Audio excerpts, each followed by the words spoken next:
All right, well, good afternoon, everybody, and thank you for joining us here today for this critical update. I want to begin today by once again thanking Nevada's IT teams, state employees, and agency leaders who have been working hard to help us recover from this cyber attack. I think it's important, that statement there, working hard to recover. There was a comment made earlier in the week about the holiday weekend, whether we were working through the process, and we did 24/7 since this has begun to ensure that we get the services back online. So our teams have worked 24/7 through the Labor Day weekend, and they have continued to work around the clock this week. I'm grateful for their dedication. I also want to thank our federal partners who are simultaneously working day and night on the investigation into this incident. Their dedication has kept services moving and has put us well ahead of the typical recovery timelines. To put this in perspective, the typical recovery timeline for an incident of this nature can be to the order of several weeks to months. And there's citations available for that statement there if you wish to be provided. Today I can report that we are moving well ahead of that projection. Last week we shared a positive update, and today we will share more. But as we have said before, transparency during a cyber incident must be balanced with security.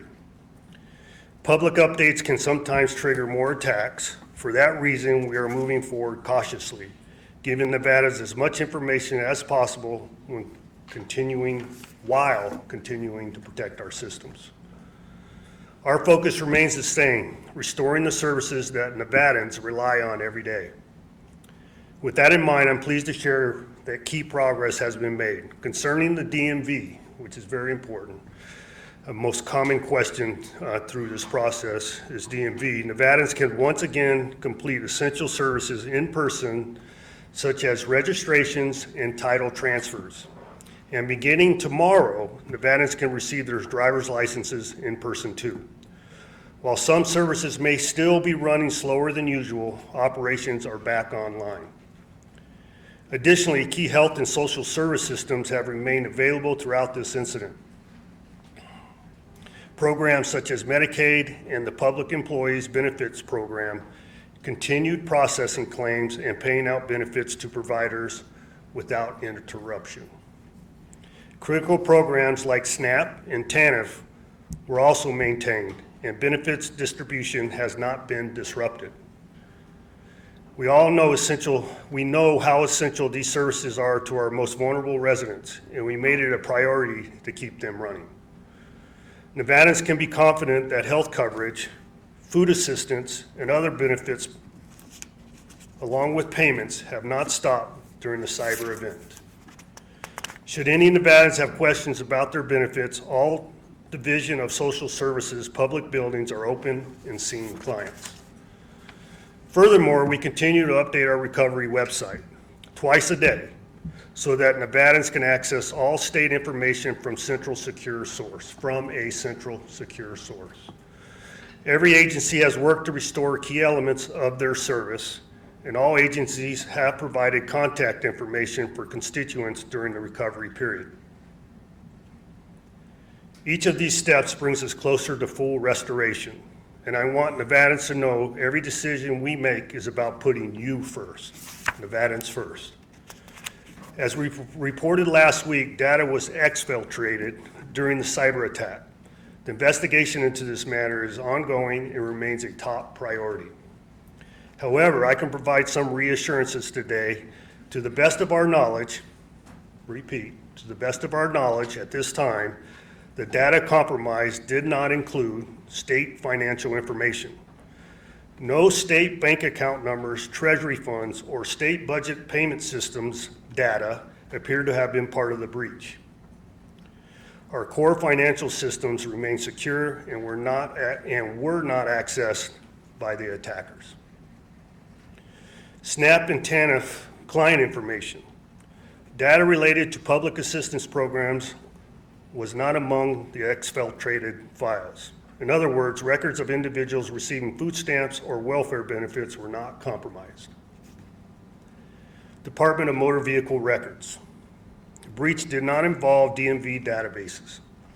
We have no evidence that driver's license data, vehicle registration information, or personal details from DMV records were stolen.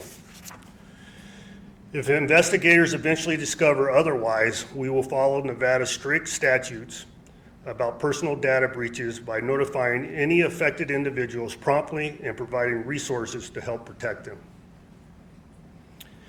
Please rest assured that we will provide any and all updates on this issue as soon as we are able to. We remain committed to transparency, and we remain committed to ensuring that we do not jeopardize the recovery process. I want Nevadans to know this: we are doing everything possible to restore systems, protect your information, and provide services you count on. State teams are working 24/7, and progress continues every day in the meantime. I ask for your patience and confidence in work with the work being done. Nevada is strong, and we will come through this together. Bears repeating, Nevada is strong, and we will come through this together, I assure you. Now, before I take any questions, I want to reiterate this. I'm unable to answer any questions about the technical elements of the attack, the identity of the attackers, or anything about the ongoing nature of the federal investigation. I know that's frustrating, but it's very important that we have a balance and ensure that we don't have continued attacks occur as a result of releasing information before it should be released.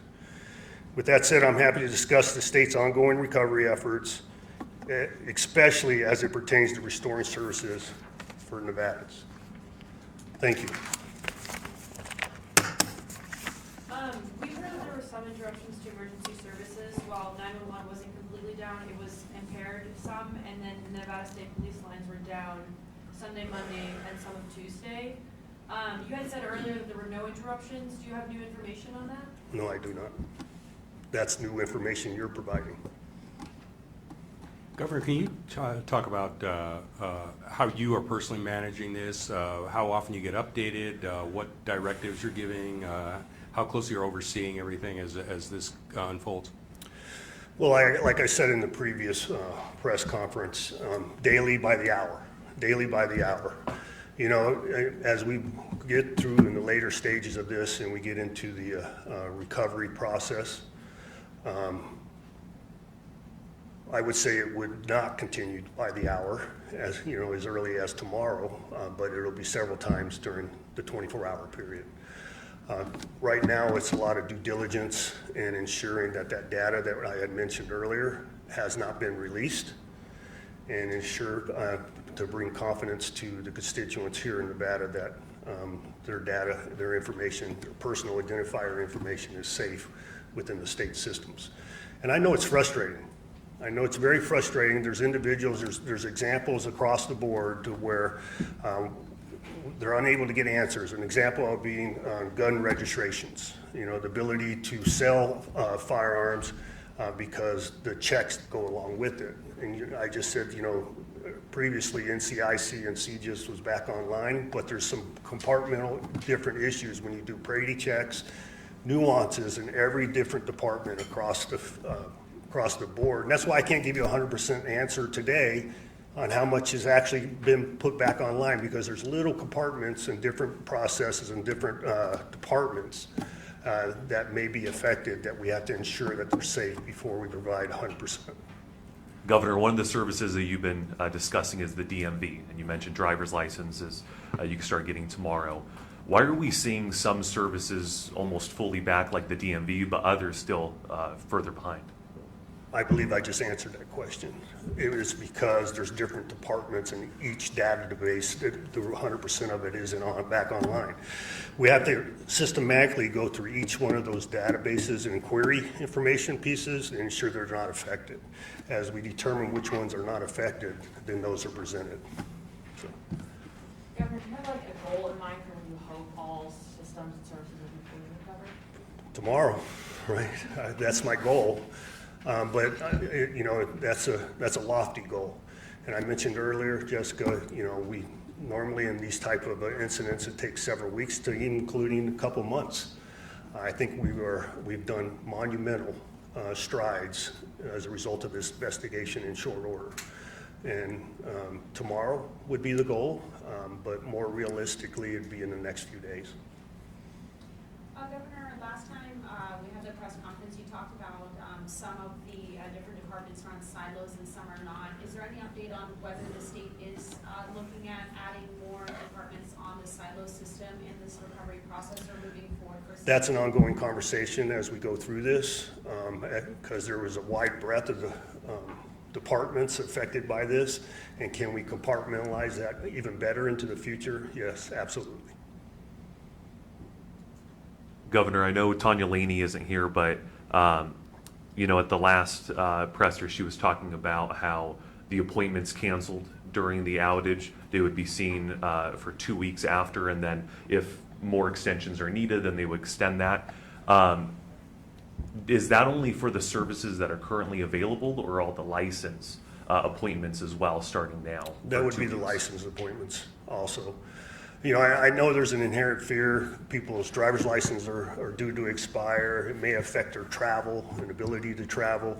There's a fear on your vehicle registration. You know, am I going to be pulled over by the police and suffer the consequences of it being expired and driving? Those are standard continuances that are provided during different times. You know, you could have an outage at DMV at any time outside of a cyber attack, and law enforcement is made fully aware of those nuances and to ensure people don't suffer the consequence of that. If they do, DMV will be proactive in mitigating it. Governor, a week since your last news conference, have you guys gotten any indication as to why you may have been targeted, or if the state has decided whether or not to pay this ransom via insurance? As I said earlier today, I can't make any comments reference the investigation.